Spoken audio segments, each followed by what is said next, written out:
आज शाम बहुत बोझिल थी। मन बड़ा मायूस था। अपनी पत्नी के साथ बिताए हुए कुछ लम्हों को याद कर रहा था। पत्नी का देहांत हुए 15 दिन हो चुके थे। लोगों का आना जाना अब बंद हो गया था।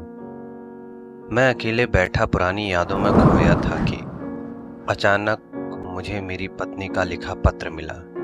पत्र में लिखा था, प्रिय पतिदेव, मुझे पता चल चुका है कि मुझे कैंसर है, वो भी अंतिम स्टेज में चल रहा है।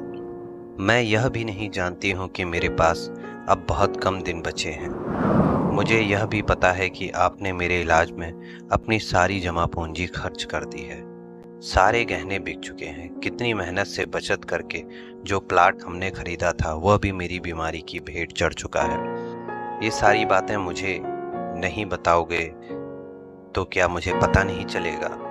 आपकी अर्धांगिनी हूँ। जिंदगी के 12 साल आपके साथ गुजारे हैं। आपके चेहरे को पढ़कर जान जाती हूँ आप किस हालत में हो, मगर मेरी मजबूरी तो देखिए, मैं आपके आंसू भी नहीं पोंछ सकती। आप अकेले में जब रोते हो तब छुप कर देखती हूँ, फिर खुद भी रोती हूँ।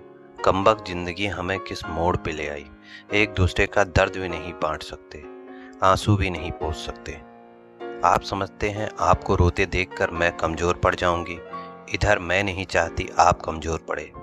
कितनी बेगानी हो गई हूं ना मैं। आपकी उदासी का कारण भी नहीं पूछ सकती। आजकल सब जान पहचान वाले मिलने आ रहे हैं।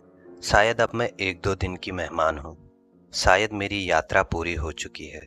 ये कैसा बुलावा है कि जिसका मुझे पहले से पता है। मुझे मरने से डर नहीं लगता, डर लगता है आप कैसे सह पाओगे मेरी जुदाई। शाम को घर आते ही मुझे तलाश करते हो, मगर अब मैं घर में नहीं मिलूंगी। कलेजा मजबूत कर लेना। जानती हूँ बहुत मुश्किल होगा आपके लिए मुझे भुलाना। 2 दिन मायके चली जाती हूँ तो पीछे पीछे चले आते हो। अब तो हमेशा के लिए बुलावा आ गया। हाथ और सांस दोनों छोड़ के जा रही हूँ, मगर आप हिम्मत मत हारना। बच्चे अभी बहुत छोटे हैं, उनसे कहना मम्मी भगवान के पास गई, जल्दी लौट कर आएगी। मेरे चले जाने के बाद बिल्कुल भी मत रोना, कलेजे को पत्थर कर लेना। आप मुझसे कहा करते थे ना कि मैं बहुत डरपोक हूँ, बात बात पर रो पड़ती हूँ। अब देखो ना आपकी पत्नी कितनी मजबूत हो गई।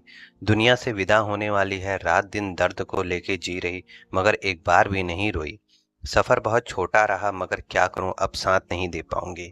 इतना प्यार देने के लिए शुक्रिया, मेरे सारे नखरे उठाने के लिए शुक्रिया, मुझे टूट कर चाहने के लिए शुक्रिया। जानती हूँ आप मेरी लत लगी हुई है, भुलाना बहुत मुश्किल है, मगर आपको खुद को संभालना ही होगा। मैं रोज आसमान से देखा करूंगी, टाइम पर नहाना, टाइम पर खाना खा लेना, क्योंकि आपको ये सब याद दिलाने के लिए। आपकी पत्नी अब नहीं होगी, अब मैं ना रहूंगी। अब आलस करना छोड़ देना। जब तक मैं थी आप घर की हर चिंताओं से मुक्त थे। दोनों बच्चों की तरह आपका भी ख्याल रखना पड़ता था, मगर अब आप बच्चा बनना छोड़ देना, अब रूठना छोड़ देना, क्योंकि आपको मनाने के लिए अब आपकी पत्नी नहीं रहेगी। अब टूटना भी छोड़ देना, क्योंकि आपकी हिम्मत बांधने के लिए आपकी पत्नी नहीं होगी। अब जिंदगी तेरे सफर में इतने गम क्यों हैं? जो जीना ही नहीं चाहते उनकी तो बहुत लंबी है, मगर जो जीना चाहते हैं उनकी सांसें इतनी कम क्यों हैं? ऐ जिंदगी, अब और नहीं लिखा जाता। हाथों में दम बिल्कुल भी नहीं है, फिर भी लिख रही हूँ। आप 2 दिन से सोए नहीं थे, इसलिए आज गहरी नींद में सो रहे हो। मुझे लिखने का वक्त मिल गया, मगर अब मैं लिखना बंद करके आपको थोड़ा सा निहारना चाहती हूँ। पता नहीं सुबह उठूं या ना उठूं। आज आखिरी बार आपके हाथों का तकिया बनाकर सोना चाहती हूँ। आपके सीने से कान लगाकर आपकी धड़कनों में खोना चाहती हूँ। दोस्तों, आज फेसबुक में मुझे किसी ने ये कहानी शेयर की थी। ये कहानी किसकी नहीं है, किसकी है मुझे पता नहीं, लेकिन बहुत ही अच्छी कहानी लिखी है जिसकी भी ये कहानी। इस कहानी को मैंने जितनी बार पढ़ा मेरी आंखों में आंसू आ गए, तो मुझे लगा अपने दोस्तों को भी ये शेयर करनी चाहिए।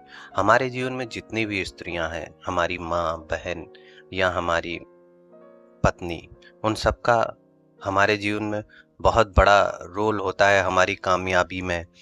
हम जब दुखी होते तो वो सब हमारा साथ देते हैं। तो स्त्रियों की हमेशा इज्जत करें, और अगर आपको भगवान ने ये रिश्ते दिए हैं तो कृपया उन पे जरूर ध्यान दें। धन्यवाद।